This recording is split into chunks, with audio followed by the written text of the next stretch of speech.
right, welcome to AI in Education, Custom Bot GPTs. We're here with Cristián Espinoza.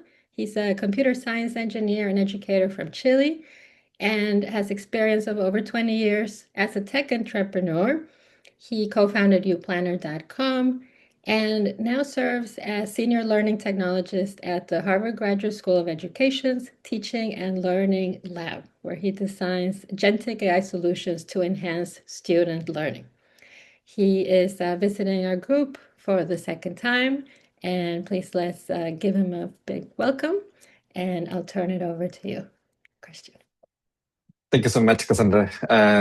Hi, everybody, and thank you for being here and for many of you using your lunch time for listen to my presentation. So that's pretty cool.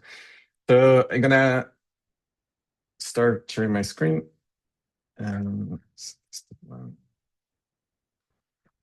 Okay, so hopefully you're seeing my screen now. I'm gonna move you to the side.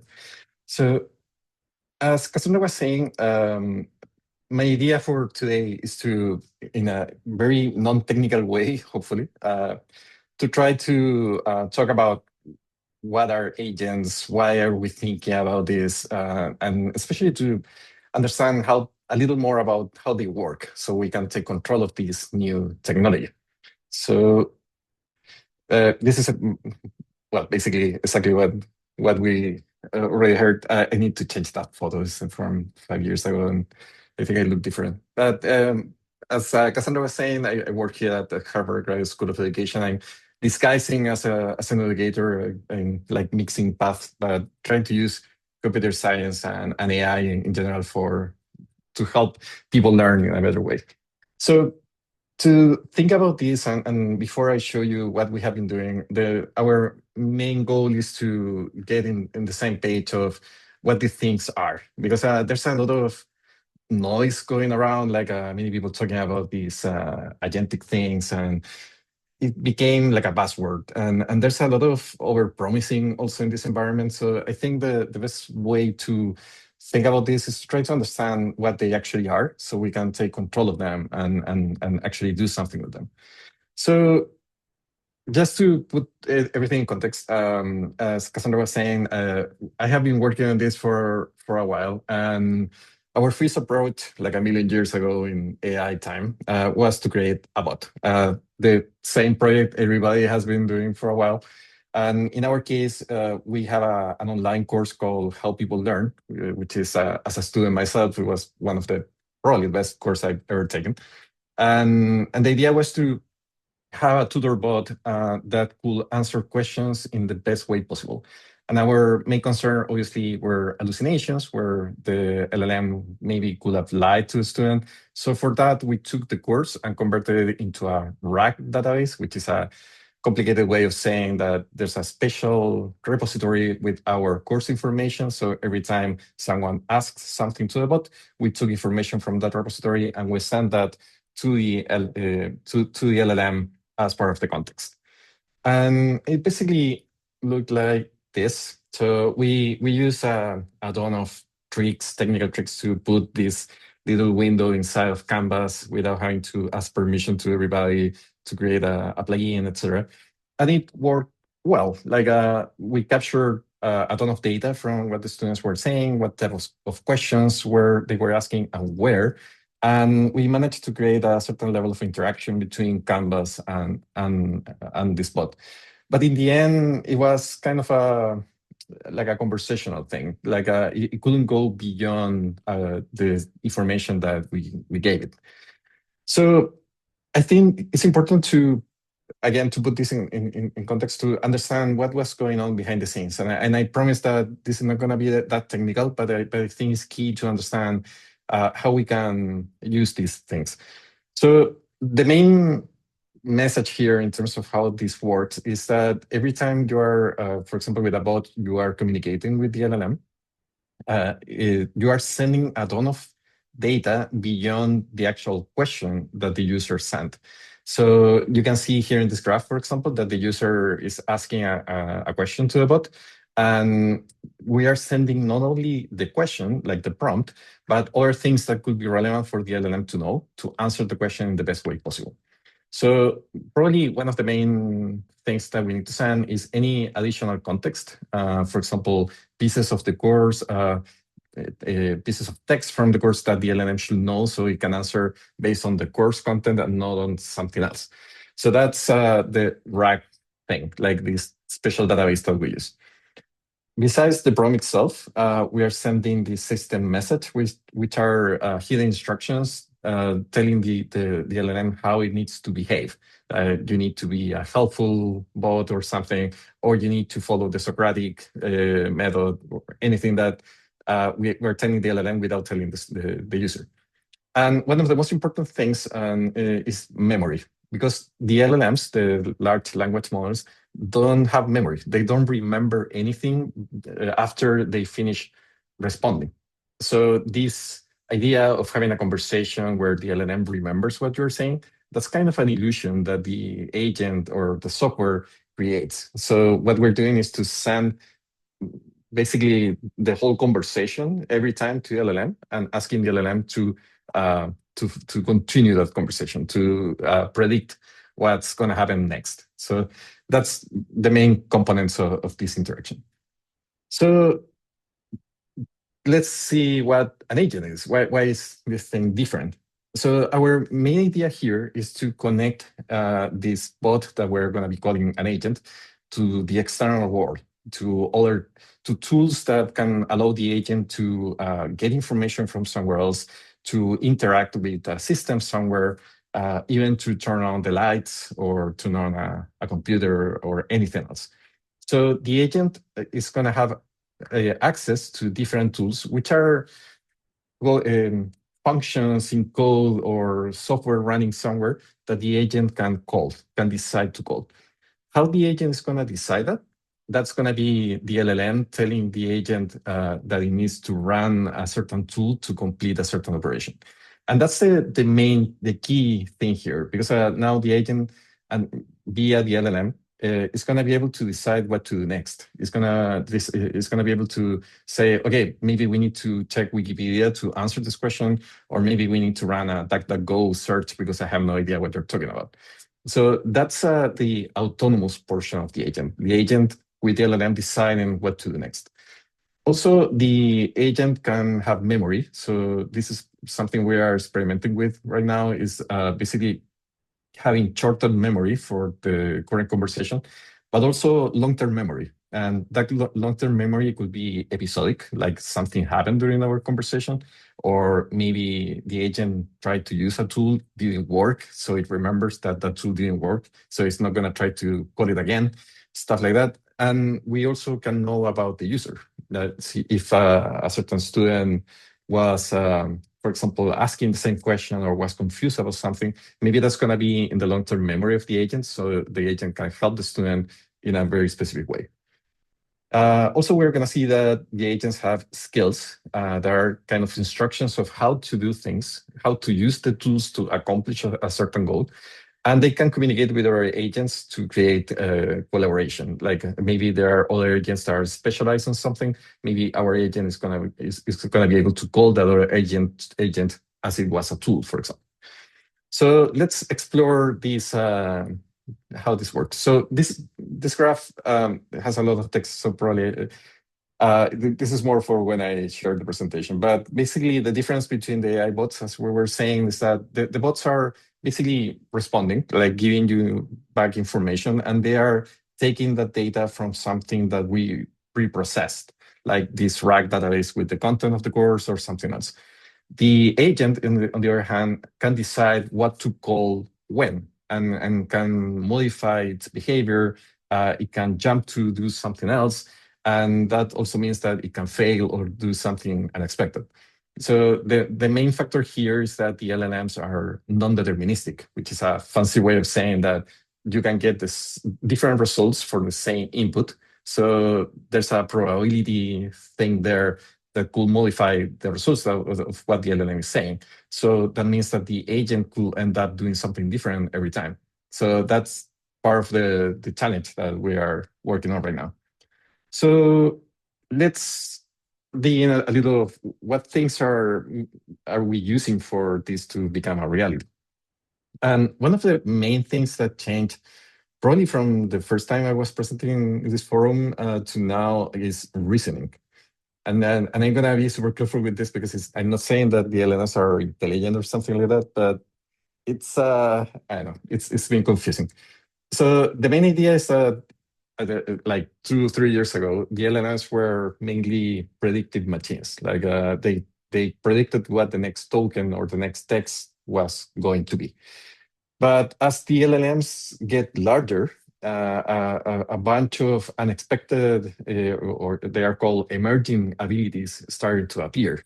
Like things that the LLMs were doing or were capable of doing without the designers of the LLMs having done anything for that goal. One of the main examples is translation. Like the LLMs, even though they use things that are connected to translation systems, they were not supposed to translate from one language to another, but they do. And that's a combination of the data they were trained on and also the size of the LLMs themselves. And that was kind of a surprise. And as the LLMs get larger and larger, we are getting other unexpected things that they can do. One of them is this reasoning idea. So there's a paper somewhere where a group of researchers some years ago realized that they got better results when they asked the LLM to show its work. Like they ask it a certain operation, logical operation, and if they ask, like with students, if they ask the LLM, show me your work, the results tend to be better. So that was called this idea of chain of thought that was now embedded in how the LLMs work, like normally work. So now every modern LLM or larger LLM has these reasoning things with combinations that go from just internally the LLM having like a scratch pad where they are annotating what they're doing to other more modern approaches where the LLM gets several change of thought and gets a majority vote, and others where the LLM is exploring different ways of doing something and kills the path that are not taking anywhere, for example. So this here is a demonstration with a super small model running locally in my computer, where I gave the LLM a logical problem where there's I was super bored that day. It's basically, there was a tank with piranhas, and you need to get a key from the tank but without getting beaten, etc. So I tried to ask the LM, okay, how do you get the key from the tank without getting beaten by the fish? So what you're seeing here is the LLM thinking, or let's say, I'm using air quotes for that, and and it's basically the internal dialogue that the LLM is doing. Like, okay, I have this puzzle, I need to do this. First, I'm gonna try this, and you can see over here that says, oh, but wait, maybe if I do this, maybe I should not do this other thing. So that's the way they are conversing and basically analyzing that. And the most important thing probably is this access to tools that we were talking about. So let me give you an example with one of my favorite fictional characters called the Huachimingo. So I saw that there are at least two people from Chile, so this is gonna resonate to you. But basically, the Huachimingo is this character from a Chilean TV show. If you are Mexican, you probably also know him. And he's a mythical creature. Everybody thought that he was extinct. He was living in the Himalayas. And he's kind of a liar. He invents his stories and explanations that are not necessarily true. And it's the Huachimingo is such a specific piece of knowledge because it's something that is from Chile. Chile is a small country. It's very popular in Mexico, but it's not necessarily present on the training data sets for many LLMs. And you can see here some experiments I ran asking some models, who is the Huachimingo? So if I ask Anthropic Claude 4.5, you can see that it's saying, I have no idea who that is. Like, give me more context. If I ask, this is a kind of a newer model, a Llama 4 Scout, who's the Huachimingo, also, I have no idea.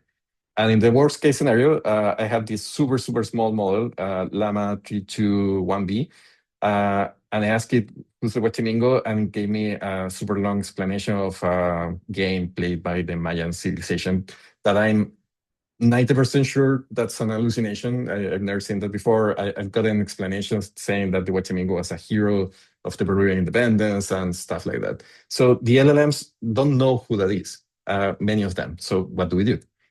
That's where when we start using tools, and this is the agent becoming smarter, or at least having more access to respond to the question. So let's say that the agent is in charge of responding, okay, who's the Huachamingo? So the agent is going to have a toolbox with different tools that it can call. For example, one experiment we run has access to Wikipedia, to Playwright, that is a software that allows an agent to navigate a web page, and DuckDuckGo for running a web search, among others. So what now is happening is that the agent is asking the LLM who the Huachamingo is, but it's also telling it that I have these tools that we could use to get to the answer. So the LLM, instead of hallucinating or just saying, I have no idea, is saying, I have no idea, but I think we can use DuckDuckGo to get to the answer. So the agent receives that instruction saying, okay, we need to run DuckDuckGo, and runs internally DuckDuckGo, which is a web search, asking who's the Huachamingo. DuckDuckGo responds with results from the 31 Minutes TV show.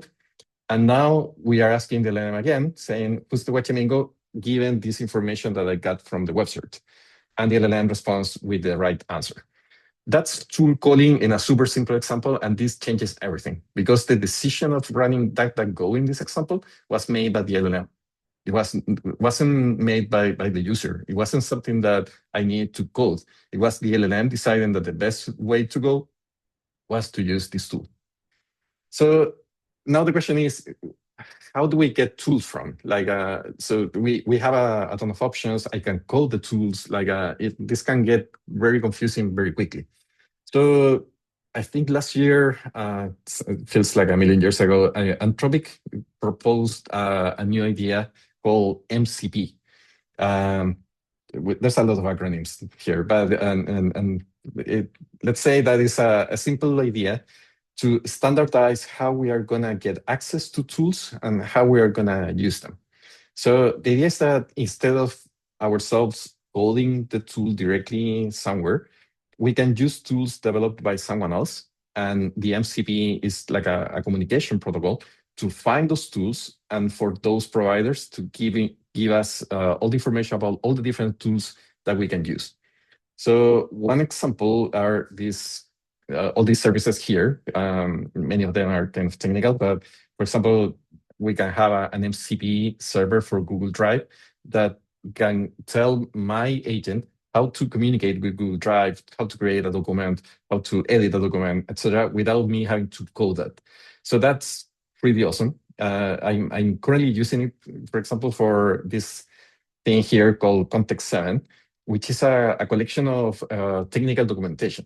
So when I'm coding something, the tool that I use to code has access to this MCP server. So when I ask a question like, how can I solve this issue, for example, the system is going to use the MCP server provided by Context 7 to get the latest version of the documentation. So it's going to respond with actual knowledge of the thing I'm trying to solve, not hallucinating the response for somewhere else.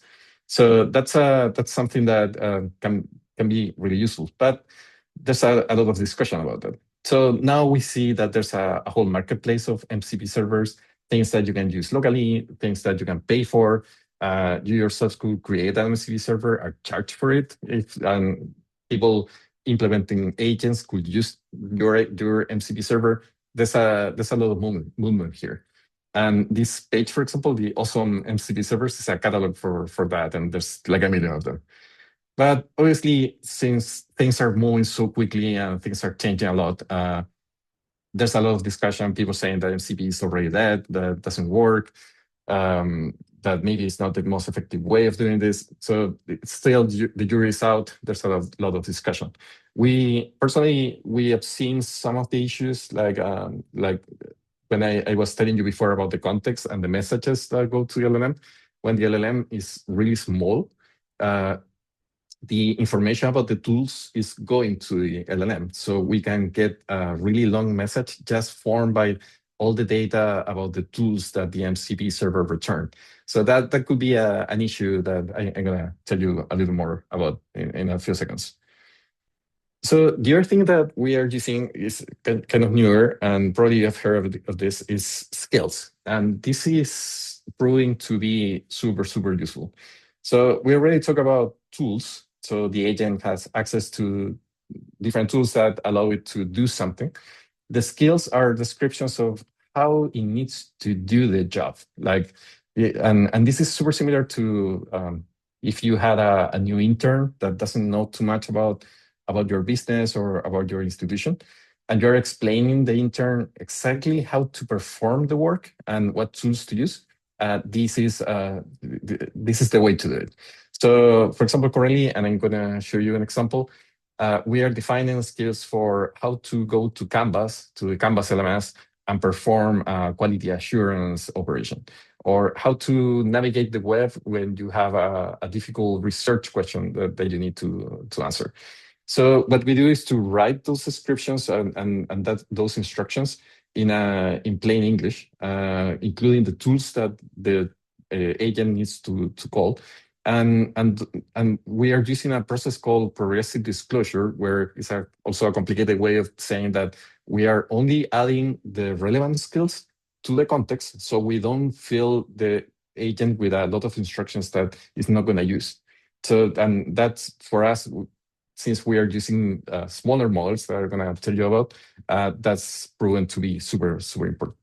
And also the idea is that the skills writing can be delegated to the actual experts in a certain area. Like we are currently working on a project with my colleagues from the media department and thinking about an agent that can do some script writing. And we need to explain to the agent how to do that, but I'm not the expert, they are. So what they are currently doing is to write these skills and to explain to the agent what to do. So this is an example. So I have an agent that does a lot of things. And one of those is an instruction of summarizing a news article. So I can tell the agent, like, go to cnn.com, find the main news article there, and give me a summary of that. So doing that is fairly complicated because navigating a web page for an LLM can be really confusing, especially when the LLM is kind of small. So basically, I need to explain to the agent how to distinguish what things are relevant, what can be an ad for something like a pop-up that appear on the page before the content, what tools to use, how to read the article, the type of summary that I want. All of that is on this skill, and it's kind of short, but you can see way longer explanations of what they need to do. But the idea is that I can ask the agent to give me a summary, and internally this skill is going to be added to the context, and the agent is going to know how to do this. The other thing that is very important for our work with agents are workflows. We are using a technology, a framework called LangGraph, that the basic design allows us to create this workflow of certain operations that need to happen step by step. So in this example, you can see that we are reading emails from a certain source, and we are classifying the intent. And these dashed lines here are conditional connectors. So depending on the classification that the agent got, we're going to go to one of these categories, and we're continuing operating. So normally you can have an agent that makes all the decision by itself, but that's a really good way of getting the agent confused. Sometimes they make the wrong decision. So there's normally like an equilibrium between the autonomy that we want to give the agent and how we are helping the agent get to the result. So if I know that the agent is going to be super specialized on, for example, classifying and acting on emails, it's a very good idea to create a workflow to help the agent get there and to make the calls to the LLM that can be relevant for getting to our result. So, and the other thing, and I know it's a lot, and we don't have much time. So, my idea is for you to get the basic concept. Maybe you already know this, but I think these are the key ideas under agents. The other thing is agent collaboration. I think this is one of the super main keys. Currently we are playing with single agent configurations where it's the same agent is doing multiple operations. But we were talking about the context, about how much text I can send the LLM to do an operation. When we get the results from navigating a web page combined with the questions from a student and a lot of other things, that context, that amount of text that we're sending the LLM grows and grows and grows. And that makes the model, the LLM get confused. Or maybe we're not going to get the results. Some things are going to get lost. And we're going to spend more money also because we're sending like useless tokens every time to make the same thing. So the idea is to separate these the tasks into agents that are specialized on something, and there are many ways of doing this. So the approach we are working on right now is this supervisor idea, where the agent that is communicating with the user is gonna call the different agents. It's actually also a combination of like this idea of using them as tools. So the agent is gonna get it's going to call one agent that is specialized in navigating the web to just get the contents of a news article, for example, and then it's going to do something with that. But it's not going to get into the weeds about getting the article. So that opens the door to something really interesting because these agents can be on the same server or maybe they can be far apart. So like we can communicate agents through the internet, for example, and get results and make them collaborate. So one of my dreams, but I need to convince a lot of people yet, is for each school here at Harvard, for example, to have one or more agents that are specialized on their area of expertise.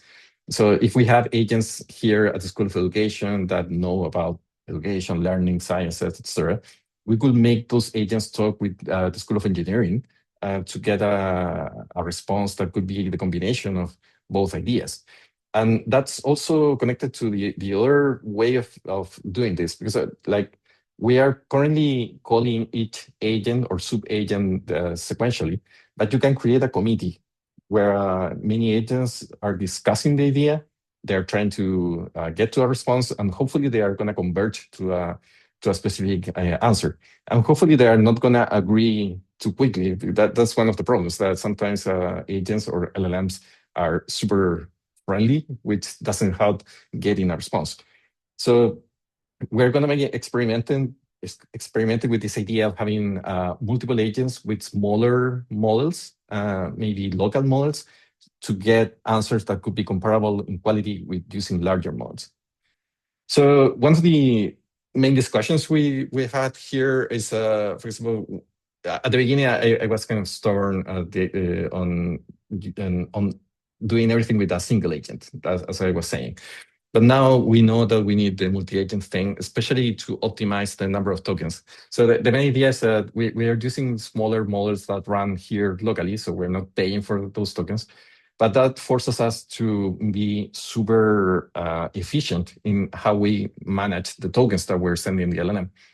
The thing is that probably in production, we're going to use a larger model that is not going to have that problem, but you still need to pay for those tokens. So we're trying to optimize that communication. So the idea is that if it works in a smaller model, it's going to work in the larger model in a more effective and efficient way. So that's part of the things we are talking about. So in terms of agent collaboration, one of the main ideas we're working on right now is something kind of new called A2A, agent to agent. It's a protocol proposed by Google to make agents communicate with each other. So the idea is that they have a way of discovering what the other agent does, what type of operations it does, and also ways of asking the LLM, the agent, are you ready yet? Are you finished? So we know when to get a response. So this is the key for this dream of having agents share among the schools here at Harvard, for example. Because the other important thing is that since there are like a million ways of creating these agents, like different technologies, etc., A2A creates like a standard for communicating between agents. So it doesn't matter if I use LangGraph, someone else use Crew AI or anything else. We can communicate those agents, make them communicate in this very standard way. So the other question that my boss's boss asked me the other day, and I should have had a better answer, is the role of the human. So that's also something that we're exploring, especially with agents that are doing like administrative work. Like we know that the agents we are building for deep research and helping students learn, the role of the user, of the students is kind of clear or more clear. But in the case of agents that are doing work and trying to save us from all the boring things that we need to do sometimes, we need to understand what the role of the user is going to be. This is the human in the loop idea. So this is an idea from a paper that I really liked, and they're defining these levels from the user is doing basically everything and telling the agent what it needs to do, to we are working together, to a position of I'm just an observer. If you use OpenCloud, for example, and you get the surprise of the $100 in tokens in a day that some users have gotten, that's basically the concept of you are on the server and the agent is running away trying to solve something, and it's very easy for agents to get stuck in a loop and try to do the same thing over and over again. So very quickly, we are working also with other ideas to help agents get better data from our data. So we're playing with this software called Fez. That is, I was looking for a tool that could create like an internal Google or web, search engine with our own data, with our own materials. So Fez is proving to be very helpful in that, and for automating the process by which we create these special databases for agents to use. And we have been playing also with the idea of creating knowledge bases from our content. And so we already did this with 4 courses that are like the foundation of of the students' experiences here. And what we did was to run a process to detect all the entities on the content and the relationship between the contents. So that creates this non-directed graph that you can see how we are navigating it, where each one of these circles is a concept that was predefined by this process that took like a week to run. But the idea is that every time the agent asks for something to this database, we don't not only get the answer of the specific thing we're looking for, we also get the connected nodes that would be relevant to find the answer. So that's proving to be super helpful. And the other thing we are using a lot, and this is key, and I know it looks super complicated, but the main idea is simple, is traceability. So we need a way of knowing what the agent is actually doing. So we are using a software called Langfuse that tracks everything that the agent does. So we can keep track of all the answers it got from the LLM, how it made the decision of running or not running a certain tool, why it got stuck in a loop, etc. So going to our work, and I'm looking at the time, so I'm gonna go quicker here. So there are so many ways of doing this, and we took the code approach because I'm a coder. Also, we didn't have any money at the beginning, so we needed to do everything open source. That's why we have been using open source models. But there's also a lot of no code approaches. These are some examples. There are like a million of them. From Zapier and to N8N, that's pretty famous right now, where you can actually draw the workflows for the agents and the communication that they are going to have with external tools without having to code. Like if you want to learn Python, probably this is a really good way of doing this. So what have we done with this? So our experiments are basically a single agent configuration with a framework called React. It's an approach of, it's a really complicated way of saying that I have an agent that calls a tool and goes back to decide what to do next, depending on the result of the tool. So we are not creating like an actual workflow. We are basically calling tools every time. So it's the simplest configuration we could have. We are using Olama and LM Studio, which are 2 software pieces for running local models. So we have a larger server running here in one of our professors' offices, and we run the models there directly. And we have been playing with these tools where obviously Wikipedia is for running to query Wikipedia, Playwright to navigate a web page, DuckDuckGo for web search. We coded some Canvas API things. We didn't use MCP because of how verbose it was. And we also wrote a tool for getting the current time. And we also wrote a ton of skills for the different use cases that we had, from how to run a Canvas quality assurance, drawing a diagram, browsing the web, new summary, etc. We are internally using LangGraph and Copilot Kit for creating the user interface. Don't worry about that. There's like a million of ways of doing this, but the main concepts are the same. So this is one of our experiments. So all of my screenshots look really thin because it's a Copilot window running on something else. But you can see here that one of our first experiments was to get answers for current events. We know that the LLMs don't know how to do that. So this is a really good test. So in this case, I'm asking for the weather in Cambridge. I think I ran this yesterday. And you can see that the thing is calling two tools, one for getting the current daytime and one for searching for the weather using that date. So what the agent did was to call the time-sensitive skill that tells it to actually get the daytime in a certain way. It runs the current daytime and goes to DuckDuckGo. Another example, news summarization, like connect to CNN and give me a summary of the main news article. So we have another skill called news summary with all the instructions of how to enter a website, how to navigate, waiting for the pop-ups to go away, how to find the news article, etc. So with that skill, the agent went to the web page, brought the whole web page, the home page, transformed it into Markdown, which is a simplified format, simpler than HTML, found the main web page and created the summary, which is the actual summary for yesterday's news. We have tried some more complicated things. And by the way, as I said, we are running this with super small LLMs running here locally. So this is not like GPT 300. This is a Gemma 4, which is way, way smaller, but really good. So in this case, I asked it for baseball players whose birthday was yesterday, or today in this case. And it got the result. So for that, it used two skills, the time-sensitive one to get the date and the advanced search to find the answer. And it ran two queries to DuckDuckGo to find information. Funnily enough, when I was working on the presentation, I realized that the answer is correct. Brandon Belt, I know nothing about baseball, but his birthday was yesterday, in fact. But the agent said today is April 30th, which is weird. Like that was an unexpected hallucination in an otherwise correct result. That's something that can happen.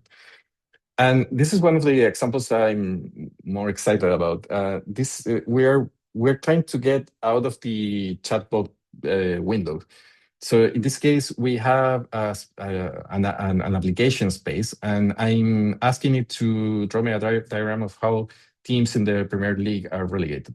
I know that I should have used an education-related example, but I'm going through a Premier League phase and Formula One phase for some reason. So in this case, the agent found the way of the information about the relegation rules, and it used a tool that is connected to the user interface of the application. It's not the backend. It's a tool that allows us to draw something on the screen. And that something was a diagram created with a tool called Mermaid that can be displayed here. So now with the agent, I can change how the diagram is created, change colors, add new things, etc. So I think that has a ton of potential. And now, since I need to justify all this work, we are working on helping our internal team with Canvas LMS related tasks. So this is a really simple example. So I created a Canvas skill telling the agent how to navigate the Canvas API or how to communicate with Canvas. and how to do certain things, and the criteria for running a quality assurance on a web page.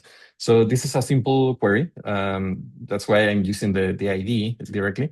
Like, give me the list of models, and this is coming directly from the Canvas the Canvas API.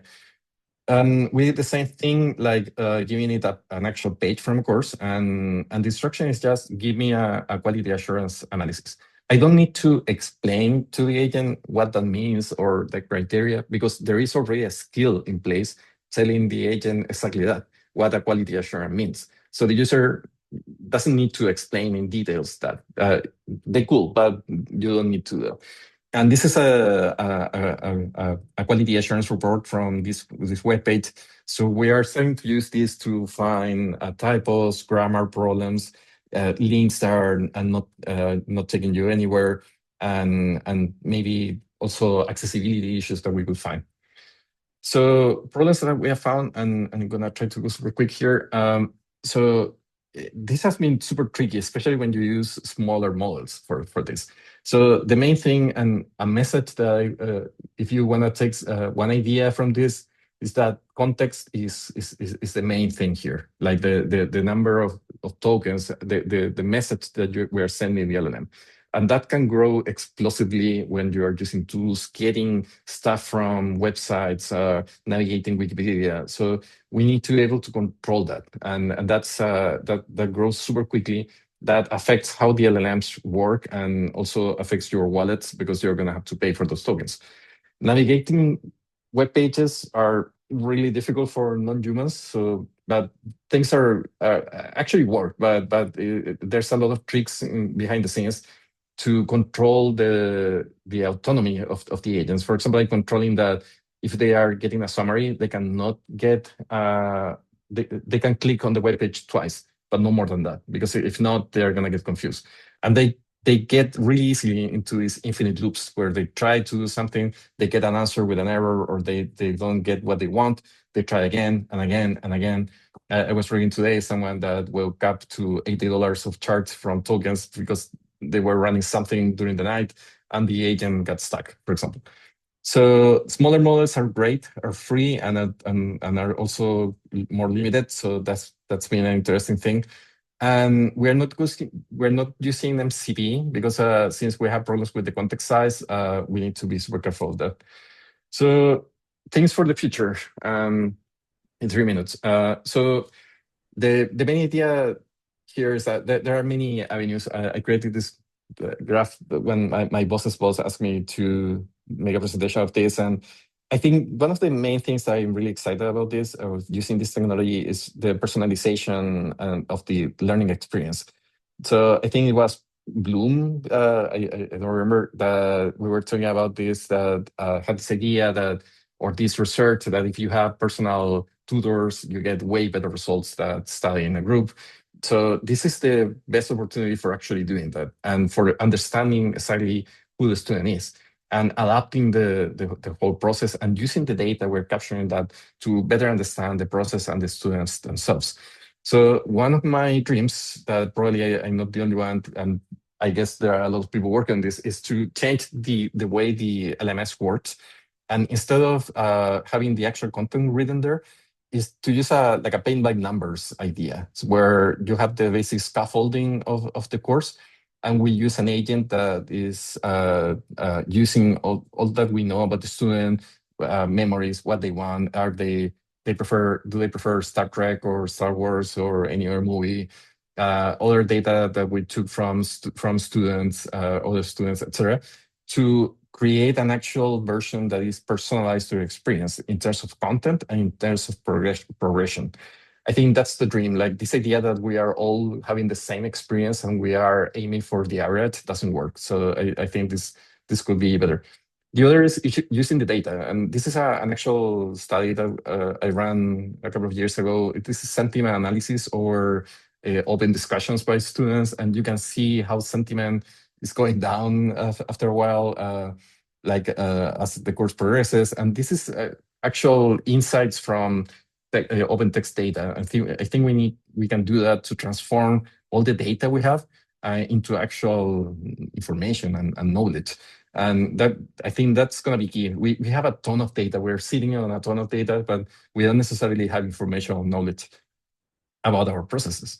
And that takes me to the final thing, and this is my personal dream. And I think some of you in on the audience already have heard this so many times, but I hate exams and tests so much that because they take all the attention, all the focus from learning to the assessment.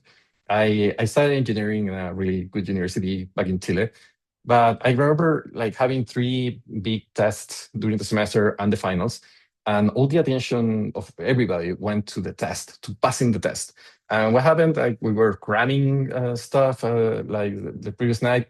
I did well, like I passed the classes, but 2 hours after getting out of the exam, I totally forgot everything because everything was on my working memory. So the university was convinced that I learned the thing. Everybody thought that we were learning, but maybe we weren't. Like maybe I can ask you, like, how much do you remember from your college courses? Like even if you had good grades, like so that doesn't necessarily make sense. And I think that that is because we are suffering from something that in physics, I think, is called the observer's problem. Like every time you observe something, you are changing something. And in this case, in education, we are measuring and observing students with a sledgehammer because we are putting them in a seriously stressing environment and where they need there are high stakes. And so inevitably, that's gonna take all the focus to the test. So what can we do? Like maybe we can use like organic signals that we're getting from the course. Like, for example, these ideas, like if someone is talking to the agent and at the beginning are saying, I don't understand anything, I'm super lost, like, help me with this. To a progression of, okay, but what's the difference between constructivism and constructionism? And to, okay, how I can apply this in another environment? That's progression, and that's measurable. And LLMs are really good at processing text in this way. So I think we are in a really good place now to change the way we assess and to have a better learning experience. I'm sorry that I took too long, and that's my presentation. Thank you for your patience and for listening to this. Thank you, Christian. That was incredible. Getting a lot of appreciation there in the applause, and I know that was a bit quite a challenge that you took on to take us through what agents are and the technical side, but not too technical. Um, and we also loving to hear more the pedagogical side, and we have many educators in the room. So I'm going to jump in with a question based on a lot of what I saw in the Q&A and chat, which is, could you clarify more if agents are already being used by educators in the classroom at this stage? Does Harvard have those capabilities? Has it? You mentioned some experimenting with the LMS, but can you share more if it's being used by faculty directly?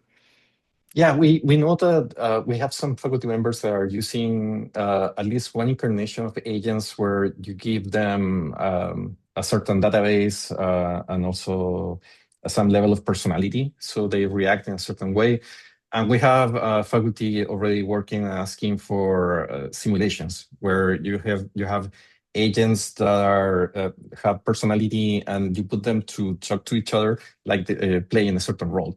That's more closer to what I presented last time. Like, and I think it's a really powerful use where the student can be sitting in a session where you have a principal, a teacher, and a parent, for example, and they are discussing a certain subject, and the conversation is getting kind of difficult, and you need to offer some solution. We have seen faculty doing that, and especially for the simulation thing. And we know that in HBS, they are using the same technologies we're using here for creating agents. And I think what I see that is just starting, or at least for what I see, I might be mistaken, is the approach of getting agents to do actual work. Because we see the scenario where the agents are simulating something, and you are participating in that discussion, and also you have the agents that are trying to solve a problem. I think that second part is kind of newer, at least here at the school, and we're trying to implement that more and more. The simulation part is being used more and more as we see. Yeah. And from what I heard you say, it's much more powerful than what a chatbot can do. In some cases, it can avoid errors that the chatbot would do, have capabilities for memory. What would you say, because this is still frontier and very early on, is the biggest reason for an educator to consider an agent rather than just use the custom bot GPT? Once that becomes available, it depends a lot on the local setting, but what is the Mhm. biggest reason or I don't know, two or three reasons to take it to the next level? I would say it's the level of autonomy you can get from an agent. Obviously, it depends on the use case, but I think one main use case that we're thinking about is to help students navigate their own knowledge, and having this personal tutor that I think can change everything. It's nothing new. We have seen that, but I feel like with an agent, we can make decisions on the fly about the best way of adapting the experience to the student, like while things are happening. So you have seen many applications probably like that do deep research, and you ask something and the thing gets sources of information from many places and give you a summary and a basic idea. I think we can do that the same thing using what we know about the student to create a learning experience that is more effective in generating mastery and long-term memory. Like one of the things that we know from the literature is that, for example, the role of emotion and in how you remember things, and also how connecting something new to old memories is going to make it easier for you to remember it. Like the typical example is I totally remember where I was on February 27, 2010. That was the last big earthquake that when I was living in Chile. But I had no idea what I had for lunch last week. So there's an important thing in personalization, not only to make it nicer for students, but also to create a more enduring experience and memory. So if we know that someone likes Star Wars and doesn't like or has not shown interest in race cars, maybe the examples that I'm showing should be related to Star Wars, not to race cars. So that's kind of a silly example, but that's going to make it easier for the student not only to have a good time, but also to anchor those new memories to what they already know. But for that, we need to be able to grab different sources, make decisions. Like to one of the sources is what we already know about the student. We need to save what the new information we get from the student somewhere else to keep track of the memory. So that those are things that agents can do very well, and I think that could change a lot of the experience with the student. Thank you, Christian. And would you be able, maybe you have to go soon, would you be able to stay an extra five minutes or so to Sure. take some more questions? Okay, I can Yeah. I can stay longer. We got a ton, so much that I know we won't get to, but you're all welcome to stay a few more minutes. We will be sending the recording by email as well to all registered. Well, I'm gonna pick up with Justin's question, and Justin Horvath at Tufts presented for us before. Justin, would you like to ask it live? Or Sure, yeah. Great presentation, all like super interesting stuff. So one of the things you talked about that was really interesting to me was talking about how each department might have its own agent that will kind of um, compile all the information in that department. I'm assuming that's what that's all about, right? And then we'll have a supervising agent that can talk to each of those agents. Like, so my question for you is like, well, what do you envision students doing with that? I mean, besides the obvious, potentially outsourcing some of their learning to it, but like, what for their productive use, like, what would they do with that? That's really interesting to me. Yeah, that's the million-dollar question. So yeah, this is just my personal opinion, but I'm thinking that so I would love to have like a panel of experts that could cross the boundaries of certain disciplines to get a combined answer to a certain problem. So, for example, I have this. So there's always this personal frustration or this frustration with separating um, areas of knowledge so much that you forget that they are kind of the same thing. Like that happens a lot with math and physics, for example. Like so maybe those two things could be taught together because they are kind of the same thing. But it happens also with us, like for example here, and please don't quote me on that on this, but here at the School of Ed, we have this. Sometimes you see this idea that we are not tech people, like we are educators, and we should focus on that. Or maybe you could see that there's a certain, I don't know, like a aversion to technical things.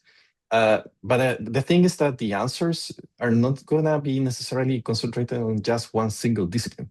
And I think that we need many approaches and different approaches to get the idea that could make an improvement. In the case of education, for example, one of the reasons I came here and something that really moves me is the connection between cognitive science, data science, technology in general, and the learning sciences to get ideas for improving education.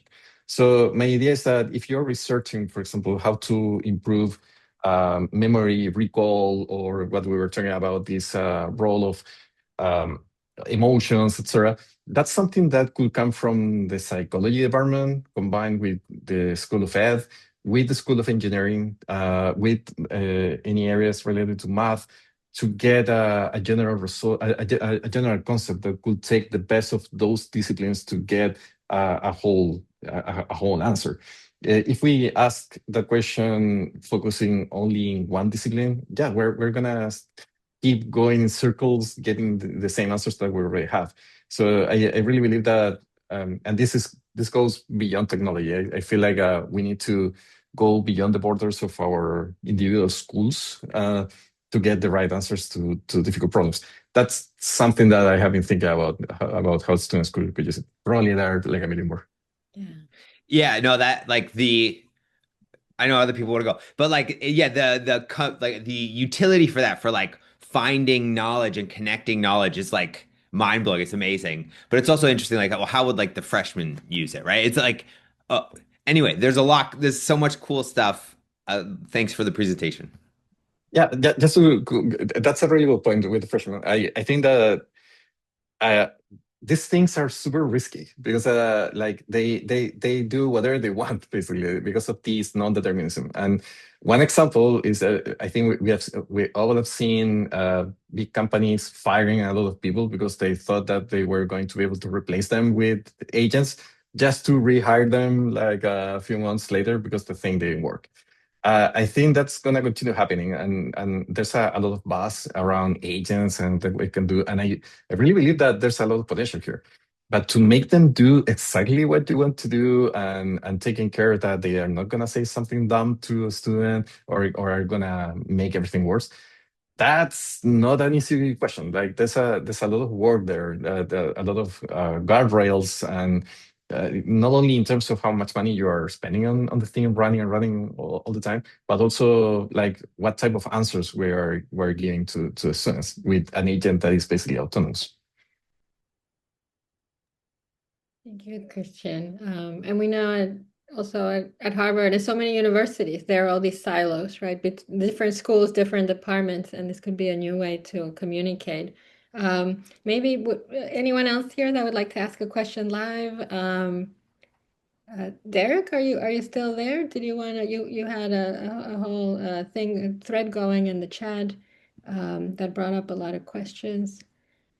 Or Yeah, I don't know that I have a particular question, although I guess the one that I would have is so I was trying to play around replicating some of your Chilean puppet character searches in my access. I guess the question I would have is if we wanted to play around a little bit with tools that we might have more ready access to, even commercial ones, just so that we could learn these ideas a little more. Do you have any suggestions for like should I start using Claude Cowork and just see what I can do with it? Are there other options you might recommend to learn more here?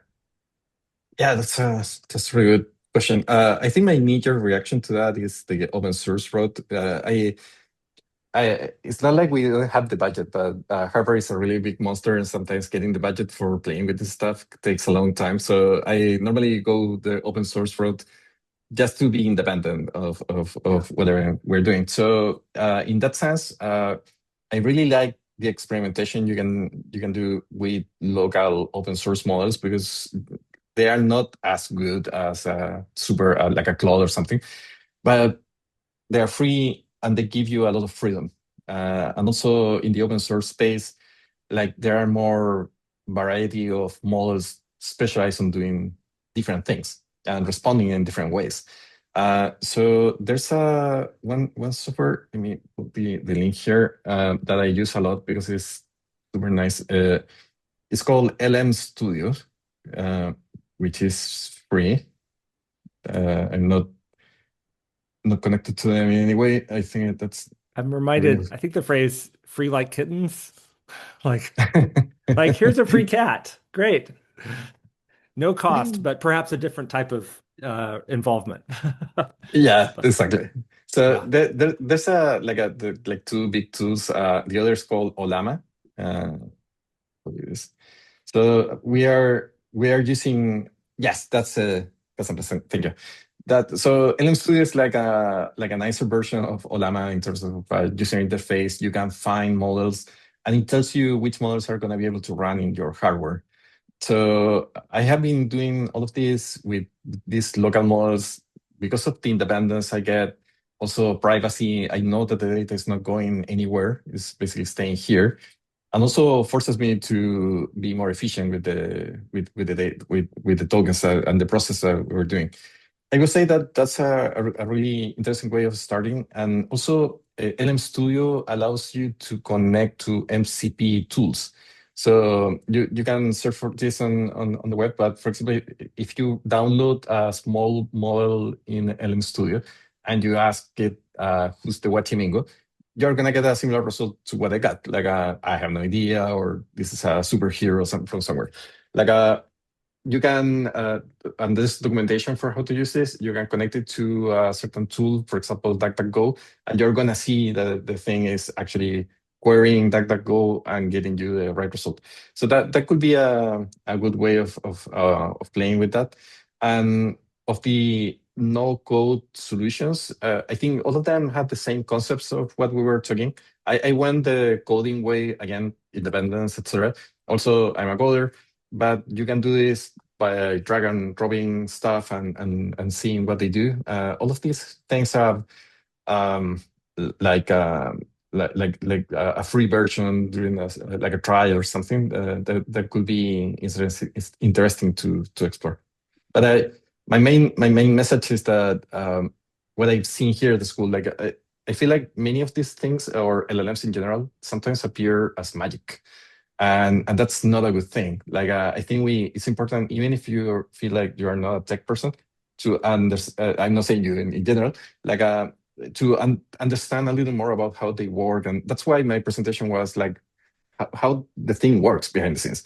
Because if you understand that, you are in control of them, and so if you use whatever other tool, like a no-code tool, the concepts are going to be the same. The problems are going to be the same. The capabilities are the same. So the more you understand how these things work, the more ideas you can bring up to life. Thank you, Great. Cristian. Thank you. There for the question. That's very helpful because we're at a stage. It's not too late, right, Cristian? It's not too late for educators to familiarize themselves, learn from you, learn how things work, because they're going to be coming at us more and more from the institutions and LMS. But we can educate ourselves, and that's why also the applications. It's an early space. It's still an early space. Well, if I may wrap up with one final question, again, trying to draw from many things that came up all around. Turning back to the students and pedagogy and the human in the loop that you brought up, do you have, you showed all the potential, but do you also have concerns about the implications of using agentic AI in education, say about student privacy, or that maybe someone put, are we Are we depriving students of building their own story if the agentic AI is gathering this information? Other or any kind of ethical worries that you grapple with, and maybe not yet, but in the future as these technologies develop with agentic AI in ed. Yeah, I have a ton. I know Big one. that I work in this area, and I just presented that I kind of hate this timeline. Like it's I know there are certain risks of everybody becoming dumber because we are like thinking less. But I think there's a neat balance there. Because in my case, as a coder, for example, I have been coding the same functions for like 20 years or more. And so I know that I'm not getting any extra value from coding the same thing all over and over again. So if an AI does that, that's great. But there are other things that probably I will think about a lot how to implement, but it's way easier to ask the AI, like, do it for me. So my main concern is that maybe this is an alternative way of getting to the future of this movie idiocracy, like in terms of like losing our capacity to think deeply, like system two thinking, like so that I think for students, especially younger students that are getting used to this like something normal, there's something that's gonna be missing there. Then that's my concern. The other is that these things can, and that's why I think agentic AI is important, can create bubbles of misinformation so quickly. And I think we all have experienced these responses from LLM saying, "Oh, that's an amazing idea. You're a genius." Like, "Oh no, that's perfect." So they are really good at saying that you are right when maybe you are not. So I think is if you have an autonomous LLM that follows that erroneous track, it could deepen the misunderstanding of something to send. And the other thing in terms of ethics, I'm not 100% sure what the future of current education institutions are going to be. Like, I feel like there's obviously I believe in universities. I work in one, and I'm super happy here, but I don't know, like if the final goal is for people to get a certain level of mastery and to learn about something, it's becoming clear that there are alternatives to that. So my worry is that it's for universities to become validators of knowledge, like to give you a diploma, basically.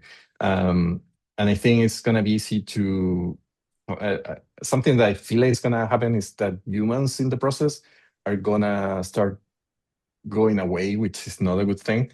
Like because if the agent is way more effective at personalization and everything we were talking about, it's gonna be more effective for you to learn something with the agent more than with an actual human teaching you the thing.